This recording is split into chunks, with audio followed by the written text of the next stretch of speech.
Mizmor LeDavid. Adonai roi lo echsar. Bino deshe yarbitzeni al mei menuchot. Yenahaleni nafshi yeshovei. Yancheni v'maglei tzedek leman shemo. Gam ki elech begeit salma velo irara ki ata imadi. Shiftecha umishantecha hema yenachamuni. Taroch lefanai shulchan neged sorarai. Dishan tava shemen roshi. Kosi rivaya. Ach tov achesed yirdefuni kol yemei chayai. Veshavti revet Adonai leorech yamim.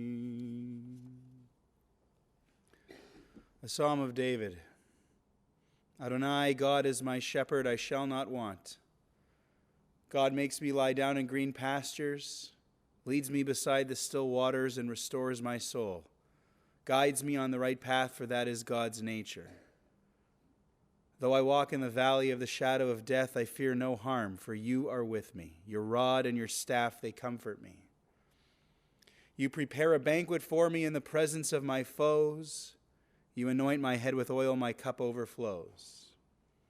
Surely goodness and loving kindness shall follow me all the days of my life, and I shall dwell in the house of Adonai forever.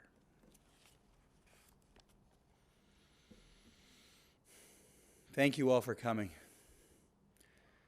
We are here to honor, to pay our respects, and to say goodbye to Pam Zentner. Pesya Chana Bat Tzvi V'Leah.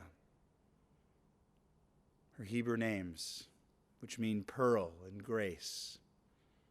The daughter of Tzvi, the late Hirsch Zentner, Zichrono Livracha, and Leah, Lillian Zentner. I know many of you have come from out of town to be here today, and I know Pam's Winnipeg family very much appreciate the love and support you've shown them by making the trip, joining your hearts together with theirs. Jewish tradition holds that to care for someone who has passed is a mitzvah, a righteous act we do without hope of any reward.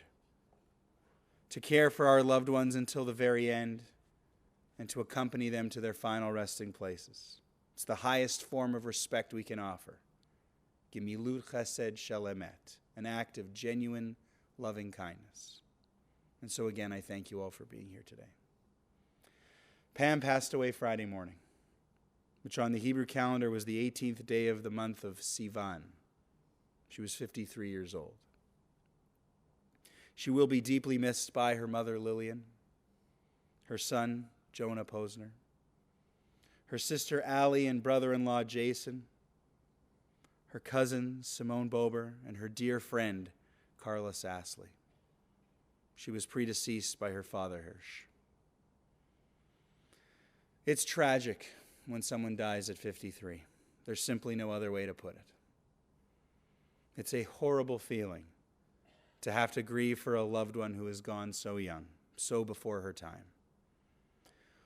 When something like this happens, we're all left reeling, shocked, shaken, devastated. I must admit, I didn't know Pam personally, but I have learned from her family that she was very sick for much of her life, over 40 years. Plagued by both mental and physical hardships, enduring much more than anyone should ever have to endure. And in heartbreaking cases like hers, Jewish tradition reminds us death is better than a life of pain, and eternal rest is better than constant sickness. Still, it doesn't make it any easier to say goodbye. particularly for the people who were very close to Pam, whom she allowed into her inner realm, her inner circle, who loved her and were loved by her. Two of those people, Carla and Simone, her lifelong friend, her dear cousin, have put into words just how much Pam meant to them and the void left in their lives by her passing. And I'd like to share their words with you now. First from Carla. It was 3 short weeks ago when Pam and I sat down for what I never expected to be our last heart-to-heart talk. The circumstances that precipitated the deep conversation were the passing of another loved one, my Aunt Sue. Pam insisted that when her time came, I deliver the eulogy. The circumstances did not allow me to be present today. I decided to honor her request the next best way. So, here I write about the Pam I knew and loved from pretty much the moment of our births. She and I shared a special bond, which brought much fun and laughter throughout our 53 years together. We shared every aspect of our lives with each other and forged a bond very rare in this world. We are the holders of many secrets, and the miles and years apart did not lessen my loyalty and adoration of her. She was fun-loving, bright, her word, and a champion for those she chose to allow into her realm. Although she was not always able to be in communication, she never failed when the chips were down to be there as a support and the first one there to comfort. Not just for myself, but for anyone she loved. I am heartbroken as I write these words, as it is still surreal that I will not see her for our usual visits and discussions. Pessy, I will continue to speak to you in my mind and know you will not only be listening, but providing me with your knowledgeable and wise responses. The time has come far too quickly for us to say goodbye. Sleep peacefully, my Schwester, with love from Daryl and me. And from Simone. Pam always meant much more to me than just simply a cousin. We were true sisters, soulmates, and best friends for 51 years. 51 incredible years. There are so many wonderful memories and stories that I can recall throughout the past years, ones filled with the greatest of joy, laughter, and love. I'm here today with the heaviest of hearts. I find every tear that escapes my eyes represents all 51 wonderful years that I was privileged enough to know Pam. She was my beloved, beautiful sister and an exceptional, genuine friend and human being. We always loved each other completely and unconditionally, no matter what life circumstances provided one another. Despite our various differences, we were always there for each other, providing support and love whenever needed. Pam was an amazing and exceptional mother to her son Jonah and loved him with all of her heart and soul. I recall the moment she found out she was pregnant. She was so ecstatic and overjoyed with the thought of having a baby. Pam was completely consumed with joy, excitement, and happiness at the upcoming birth of her son.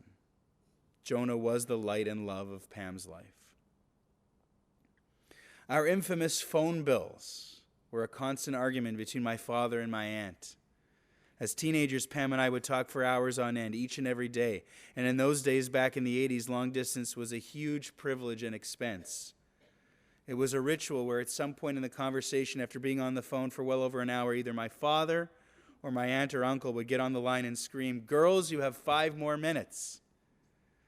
Needless to say, this went on for an additional hour or so. At one point, Pam had to actually obtain 2 separate jobs just so she could pay for her phone bill between the two of us. It was and still is the joke and conversation of our family, our infamous phone bills.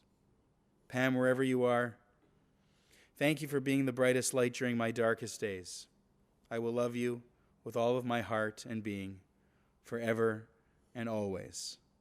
Love, Simeon Faberine.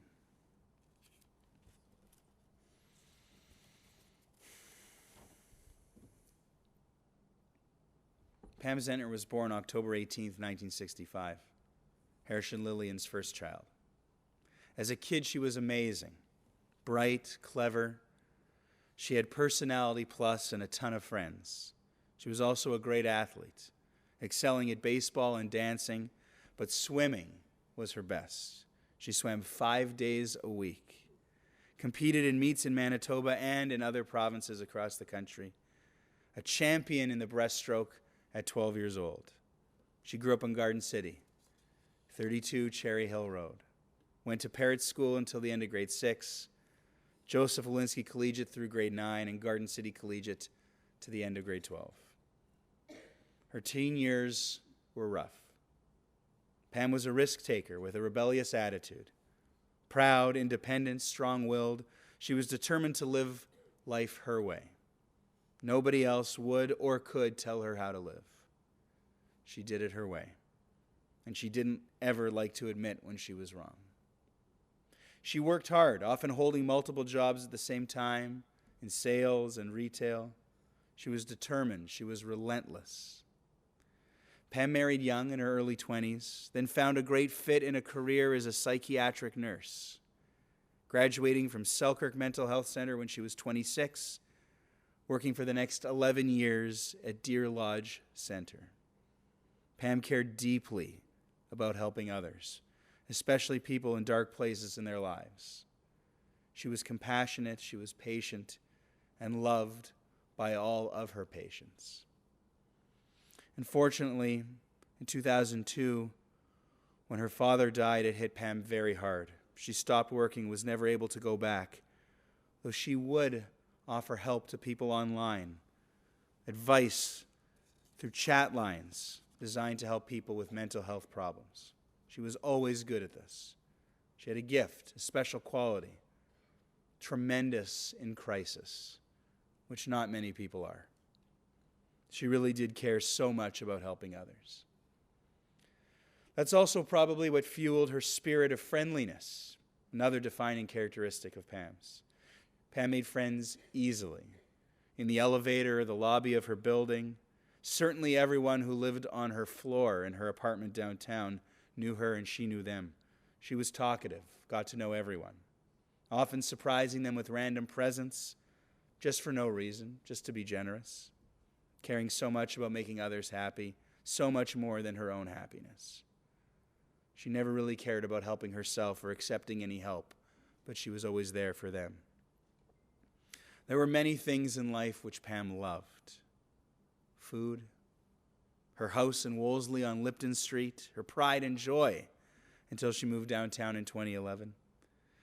That house was a place where she was able to find an outlet for another passion of hers, which was decorating. Pam had excellent taste, maybe even could have been an interior decorator. Someone once said walking into her house in Wolseley was like walking into a crayon box. So vibrant and colorful, no white anywhere. When Lillian moved into a new apartment, she delighted in bringing Pam on to be her consultant, her decorator. They both loved it. Pam was especially fond of tchotchkes, fashion jewelry, purses, especially those covered in glitter. She was someone who really got excited when online shopping became a thing. She liked little kids, not babies, but little kids, young people, fresh and new and excited to take on the world. It was a joy for her to talk to children. A lot of families who were new to Canada lived in her building downtown, and she loved visiting with them, especially talking to the kids. She was a Zionist. Pam had a deep love for Israel, for Judaism in general, but especially for Israel. She was always up on all the latest news in Israeli politics, another passion. She followed it daily, spending hours every day on her computer or watching CNN, glued to it on her television. And it was so important to her that Jonah graduate from Grey Academy and go on a trip to Israel.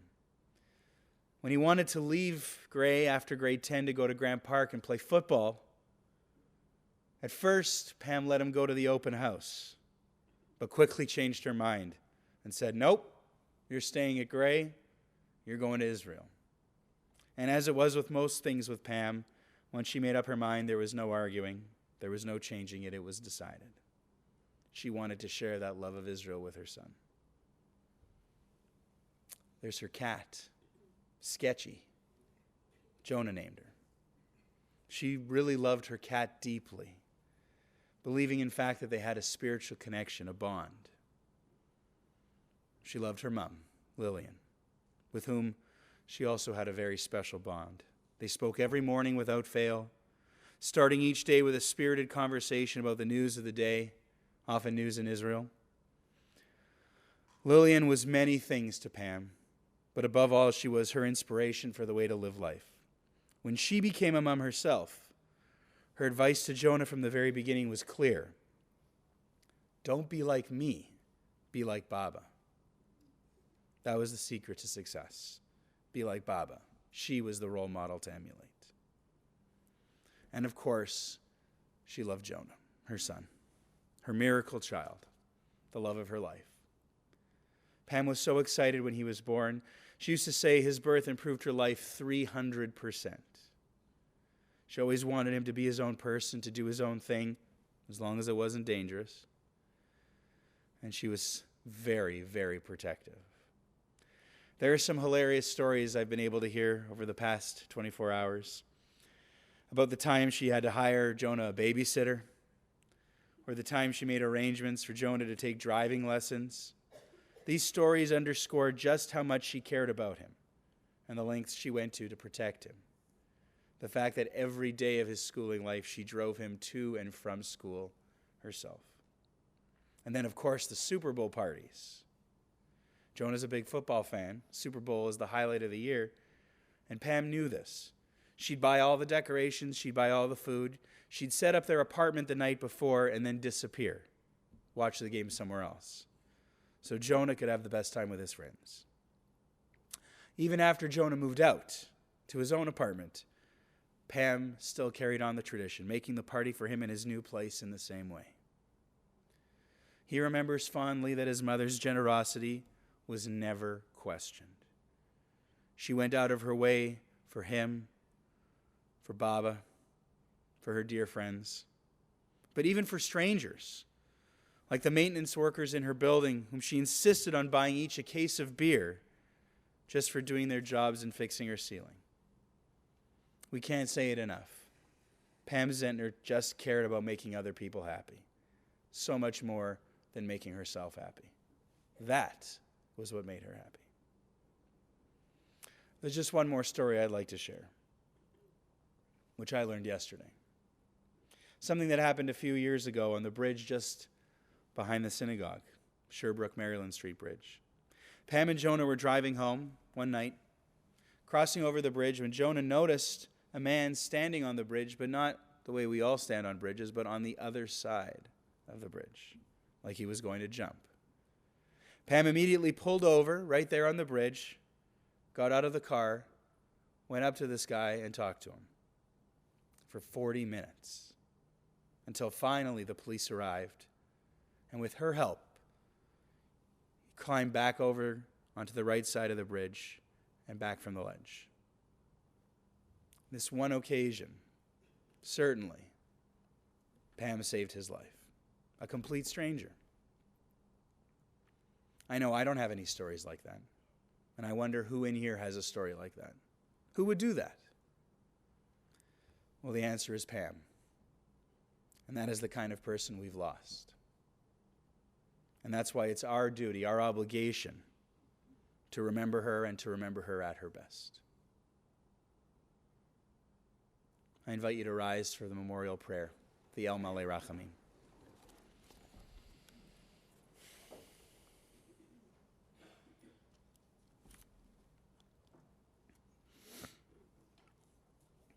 El Malei Rachamim,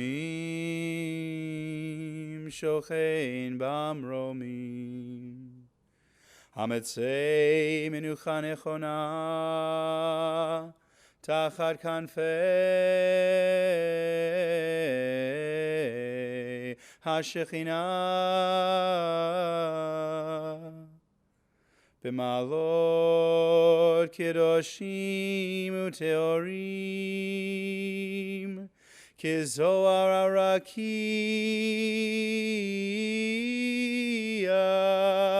mazhirim et nishmat Hes Yachana bat Tzvi v'Leah shehalcha le'olama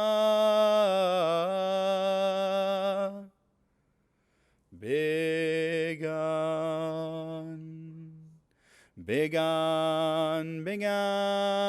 Eden tehei menuchata Anabal harachamim Hastirei beseter kenafecha leolamim Utzeror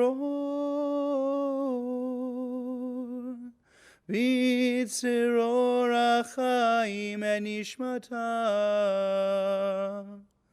Adonai hu nachalata v'tanuach b'shalom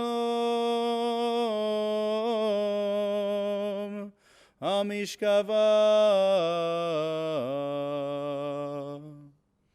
v'nomar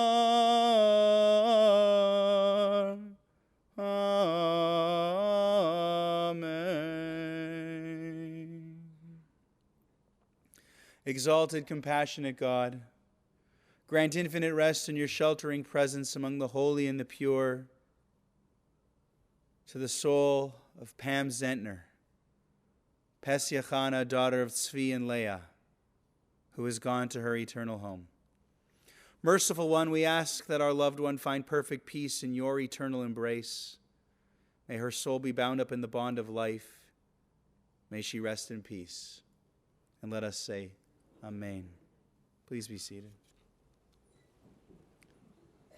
I'd like to offer one more prayer, something special for Pam, because she had such a special connection with and love for the state of Israel. The prayer for the state of Israel. Avinu Shabbat, our Father in heaven, Tzur Yisrael v'Goalo, rock and redeemer of the people Israel. Bless the state of Israel with its promise of redemption. Shield it with your love. Spread over it the shelter of your peace. Guide its leaders and advisors with your light and your truth. Help them with your good counsel. Strengthen the hands of those who defend our holy land. Deliver them. Crown their efforts with triumph. Bless the land with peace and its inhabitants with lasting joy. V'natata shalom ba'aretz v'simchat olam liyoshveha. And let us say v'nomar, Amen.